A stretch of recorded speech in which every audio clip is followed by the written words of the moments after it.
ঢাকা বিশ্ববিদ্যালয়ে রাজু মূর্তির নিচে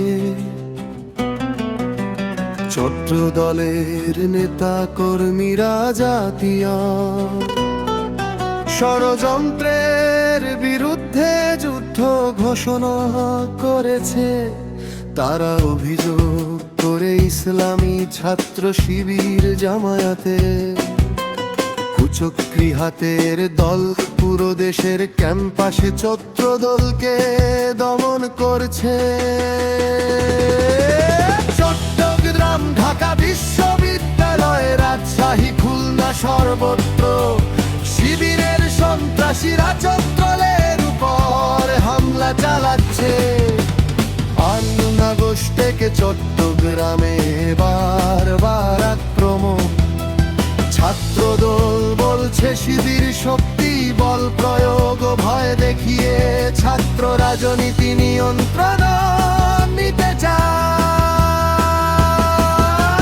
জামায়াতের নেতারা শিবিরকে ব্যবহার করে পুরো দেশের ছাত্র সমাজকে দমন করতে চায়। তারা জানে ছাত্রদল যদি দাঁড়িয়ে থাকে তাদের সন্ত্রাসী রাজনীতি চলবে না।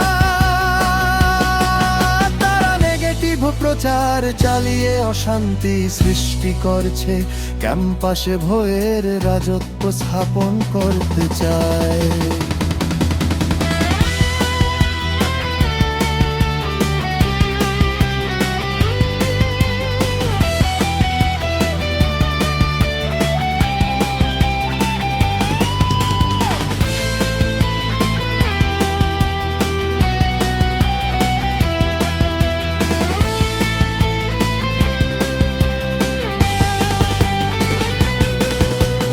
আমরা সাধারণ ছাত্রদের সঙ্গে মিলে এই সন্ত্রাসের বিরুদ্ধে প্রাচীর গড়ব।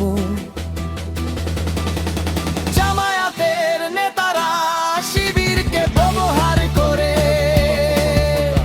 পুরো দেশের ছাত্র সমাজকে দমন করতে চায়। তারা জানে ছাত্রদল যদি দাঁড়িয়ে থাকে তাদের সন্ত্রাসী রাজনীতি চলবে না। তারা নেগেটিভ প্রচার চালিয়ে অশান্তি সৃষ্টি করছে, ক্যাম্পাসে ভয়ের রাজত্ব স্থাপন করতে চায়।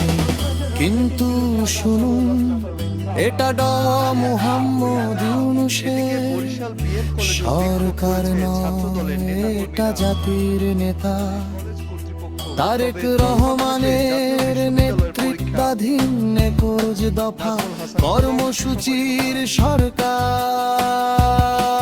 আমরা সাধারণ ছাত্রদের সঙ্গে মিলে এই সন্ত্রাসের বিরুদ্ধে প্রাচীর গড়ব।